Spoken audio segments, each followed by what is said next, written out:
When McLaren woke up this morning, nobody in Formula One was prepared for the shockwave that would ripple through the paddock. The Woking-based team, after weeks of tension, internal strife, and public scrutiny, has made a monumental decision that could redefine the 2025 championship fight. For Lando Norris and Oscar Piastri, the next 6 races are no longer about team orders. They are about survival, supremacy, and proving who truly deserves the crown. McLaren has abandoned their so-called Papaya Rules, a system designed to control the drivers and manage conflict, and instead given both Norris and Piastri complete freedom to race. No interference, no favoritism, no safety nets. This is a gamble, a high-stakes, all-or-nothing decision that will test every ounce of skill, composure, and psychology in these 2 young drivers. The tipping point came at the Singapore Grand Prix, where a collision between the teammates exposed deep cracks in McLaren's management. Frustration boiled over as Piastri, via a furious radio message, made it clear he no longer trusted the team to treat both drivers fairly. Team principal Andrea Stella admitted the hard truth. McLaren was at risk of losing the trust of its own drivers. The rules they had enforced were creating tension, undermining confidence, and threatening the very championship they sought to win. Currently, Oscar Piastri leads the championship with 324 points, while Lando Norris trails with 302. At first glance, a 22-point lead might feel comfortable. But in Formula One, with 199 points still up for grabs, the margin is far from secure. The shadow of Max Verstappen looms large, 63 points behind Piastri, waiting for any slip to strike. McLaren now faces a dilemma: internal rivalry or external disaster. Let the drivers fight, and they risk splitting points, handing a golden opportunity to Verstappen. Maintain control, and they risk alienating one of the 2 brightest talents on their roster. McLaren's previous attempts at control had already backfired. Inconsistent team orders in Hungary and Italy left drivers frustrated. After Singapore, inaction compounded the problem. Leaked internal documents reveal that promises made to Piastri were not followed through on, further eroding confidence. Stella, in private meetings, reassured Piastri the team was not favoring Norris. But the media narrative had already spiraled out of control. Every radio message, every pit call was scrutinized, dissected, and debated. Experts like Ted Kravitz and Gwen Steiner did not hold back. Kravitz suggested McLaren lacked the ruthlessness of the Ron Dennis era, a time when teams placed championships above internal harmony. Steiner urged McLaren to back Piastri, warning that splitting points between teammates could gift the championship to Verstappen. This criticism, though sharp, underscores the reality of Formula One. The psychological pressure is immense. Piastri now races free, with the confidence boost that comes from autonomy. Norris, on the other hand, faces the enormous task of closing the gap without team support. Every decision, every overtake, every pit stop now carries added weight. For McLaren, this decision is not just about drivers, it's about strategy, culture, and survival. Sprint weekends in Austin, Mexico, and Brazil amplify the stakes, with extra qualifying sessions and races providing both opportunity and risk. Pit stops, tire management, and on-track decisions now carry unprecedented pressure.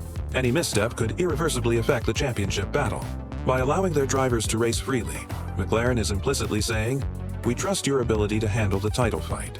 This high-risk, high-reward strategy mirrors the career-defining moments of F1 history. It is a test not just of skill, but of character. Who will rise? Who will falter? And can McLaren keep the internal chaos from derailing their championship aspirations? For Piastri, this freedom is a double-edged sword. On one hand, he can defend his lead without restrictions. On the other hand, the responsibility to maintain composure under relentless pressure could make or break him.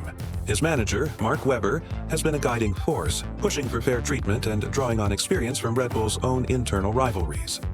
Norris, meanwhile, must navigate uncharted waters. Without team directives, he faces a psychological battle as well as a racing challenge. Every decision is magnified, every error punished. The 22-point gap is not just numbers, it is a constant reminder that the championship is slipping away if he cannot rise to the occasion. The dynamic between these 2 teammates is now under the microscope. A clean battle could forge mutual respect and a strengthened bond. But a descent into acrimony could create a toxic rivalry, poisoning McLaren from within. Ted Kravitz points to history, comparing McLaren's current approach to the uncompromising era under Ron Dennis. Dennis prioritized winning above all, creating friction but delivering multiple championships.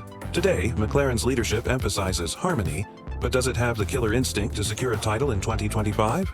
Gwen Steiner stresses pragmatism. Backing Piastri with his 22-point lead would maximize the team's chance to secure the championship. By trying to maintain balance, McLaren risks splitting points and allowing Verstappen to capitalize. The consensus among insiders is clear. McLaren's failure to define a clear hierarchy from the beginning of the season created this crisis. The absence of rules allowed a power vacuum that both drivers now seek to fill. Every decision, every radio message, and every strategic choice will be scrutinized. Mistakes will be punished. The media has been relentless. Headlines focus less on McLaren's resurgence and more on their internal struggle. Analysts dissect every interaction, searching for favoritism, bias, or signs of tension. The pressure is constant, and the scrutiny unforgiving. For the team, this attention is both a challenge and an opportunity. Handle it well, and McLaren can demonstrate their leadership and management prowess. Falter, and the fallout could last years. The psychological toll is immense, not just on the drivers but on every engineer, mechanic, and strategist tasked with ensuring flawless execution. The numbers tell a story of suspense. 6 races remain, with sprint weekends offering extra points.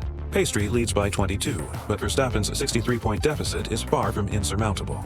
A single DNF for either McLaren driver could shift the balance dramatically. Every track presents a different set of challenges.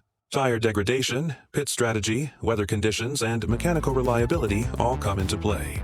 McLaren's gamble is that releasing control will elevate driver performance, but the margin for error is razor thin. The ultimate test will be whether Norris and Piastri can channel their rivalry into excellence rather than chaos. McLaren's gamble depends on discipline, focus, and maturity under pressure. Andrea Stella's role cannot be overstated. Praised for honesty and communication, he must now demonstrate decisiveness under extreme pressure. Guiding 2 elite drivers through a no-rules championship fight is a monumental challenge. Stella's ability to maintain team cohesion while allowing drivers to race freely will determine his reputation. Navigate this period successfully, and he will cement his place among F1's elite strategists. Fail, and McLaren risks a public collapse, damaging both brand and morale. McLaren's decision is a defining moment for the team. They have returned to the front with a car capable of winning the championship, yet internal politics threaten to undo their hard work. The lessons learned will shape the team culture for years to come. Balancing competitive instincts with team objectives is delicate. A successful outcome could create a sustainable model for driver management and internal competition. A failure could turn McLaren into a cautionary tale in F1 history. Verstappen remains a silent but deadly factor. While Norris and Piastri battle internally, he continues to accumulate points, ever ready to exploit their mistakes. With 3 sprint weekends and 6 races left, no lead is truly safe. The upcoming races are guaranteed to deliver high drama. The removal of team orders heightens the risk of collisions, overtakes, and tactical gambles. Pit crews and strategists face unprecedented pressure to execute perfectly. Even a small misstep could trigger a championship swing. Every tire choice, every radio instruction, every split-second decision is magnified. McLaren has effectively placed all their chips on the table, trusting their drivers to rise to the occasion. If the McLaren drivers manage a clean fight and one emerges victorious, the gamble will be vindicated. Championship glory will shine as a testament to talent, discipline, and leadership. If internal conflict leads to errors, collisions, or lost points, Verstappen could steal the title. The consequences of mismanagement are not theoretical.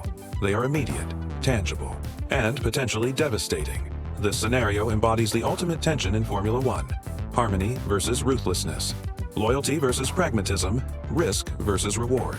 Every stakeholder, from team principal to trackside engineer, is a key player in this unfolding drama. For McLaren, the gloves are off. The stage is set for one of the most intense teammate battles in modern Formula One history. The next 6 races will test skill, nerve, and strategy in ways few could have predicted. As Lando Norris and Oscar Piastri prepare to race without limits, every lap becomes a story, every overtake a statement, and every pit stop a test of precision. McLaren's gamble has begun, and the world is watching.